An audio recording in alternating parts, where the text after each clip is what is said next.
नमस्कार दोस्तों, मैं हूं हीरा परियार। क्या दुनिया के सबसे बदनाम गुनाहगार की फाइलों में भारत के सबसे ताकतवर गलियारों का रास्ता छिपा हुआ है? अमेरिका से निकली एक आग ने पूरी दुनिया के साथ साथ अब दिल्ली के सत्ता के गलियारों में पॉलिटिकल इन्फर्नो यानी कि राजनीतिक आग लगा दी है। जेफरी एपस्टीन, एक ऐसा नाम जिसे दुनिया के रईस और ताकतवर थर-थर कांपते हैं। लेकिन इस बार जो 30 लाख पन्नों का कच्चा चिट्ठा खुला हुआ है, उसमें सिर्फ हॉलीवुड या व्हाइट हाउस नहीं है, बल्कि प्राइम मिनिस्टर मोदी और अनिल अंबानी के नाम का जिक्र भी है। क्या अनिल अंबानी एपस्टीन के जरिए मोदी की इजराइल स्ट्रैटेजी सेट कर रहे थे? क्या न्यूयॉर्क के एक अपार्टमेंट में भारत की विदेश नीति लिखी जा रही थी? आज के इस वीडियो में हम उन ईमेल्स और मैसेज का पर्दाफाश करेंगे जिन्हें सुनकर आपके पैरों तले जमीन खिसक जाएगी।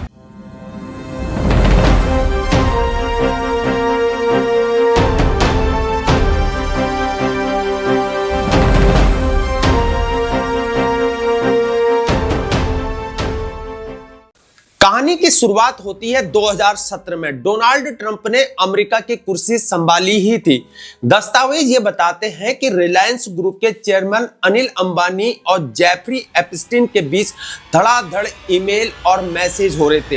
अंबानी का मैसेज लीडरशिप पूछ रही है कि क्या तुम ट्रंप के करीबी लोगों जैसे जारेड कुशनर से हमारा कनेक्शन करा सकते हो?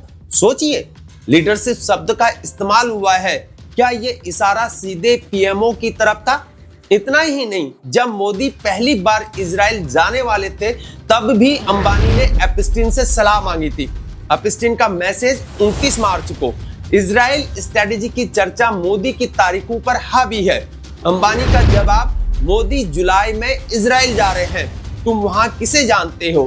ट्रैक टू डिप्लोमेसी के लिए। और नतीजा आखिर क्या निकला?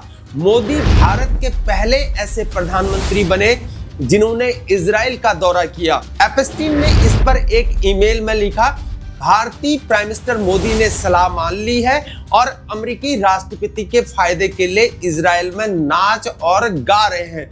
काम बन गया, इट वर्कड। बात सिर्फ इजराइल तक नहीं रुकी। 2019 में जब मोदी भारी बहुमत से दोबारा जीते तो एपस्टीन ने मोदी की मुलाकात ट्रंप के खास रणनीतिकार स्टीव बैनन से कराने की पेशकश की। एपस्टीन ने लिखा कि मोदी के लोग वॉशिंगटन में किसी से बात नहीं कर पा रहे हैं, लेकिन उनका असली दुश्मन चीन है। और एपस्टीन के मुताबिक मोदी पूरी तरह से बैनन के विजन को सपोर्ट करते हैं। सवाल यह है कि क्या एक अपराधी भारत की टॉप लेवल मीटिंग्स फिक्स कर रहा था? क्या अनिल अंबानी को सरकार की तरफ से ये डील्स करने का अधिकार था? इस लिस्ट में सिर्फ अंबानी नहीं बल्कि हरदीप सिंह पुरी का नाम भी है, जो आज केंद्रीय मंत्री है। और फाइलों के मुताबिक पुरी ने एपस्टीन के न्यूयॉर्क वाले घर पर कई बार मुलाकात की थी। हालांकि पुरी का यह कहना है कि यह सब सिर्फ बिजनेस की बातें थी, लेकिन दुनिया यहाँ पर शांत नहीं है। स्लोवाकिया के सुरक्षा सलाहकार ने यहाँ पर इस्तीफा दे दिया है। ब्रिटेन के पीटर मेंडलसन को पद छोड़ना पड़ा है और नॉर्वे की जो राजकुमारी है उसके तकरीबन 1000 ईमेल एपस्टीन के साथ पाए गए हैं और भारत सरकार ने इसे यहाँ पर कचरा करार दे दिया है।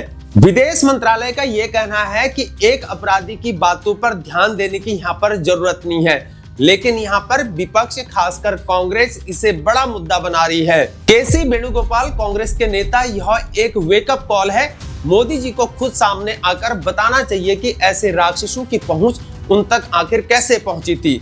सिर्फ नाम आने से कोई यहाँ पर गुनाहगार नहीं होता है, लेकिन जब देश की सुरक्षा और कूटनीति में एक ऐसे शख्स का दखल दिखे जो यौन शोषण का आरोपी रह चुका हो, तो सवाल उठना यहाँ पर लाजिमी है।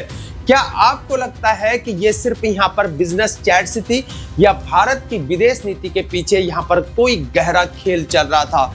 अपनी राय कमेंट सेक्शन में जरूर बताएं। अगर आपको ये जानकारी इंफॉर्मेटिव लगी हो तो इसे लाइक करिए, शेयर कीजिए और ऐसे ही बड़े खुलासों के लिए हमारे चैनल को सब्सक्राइब करना ना भूलें। जय हिंद, भारत माता की जय।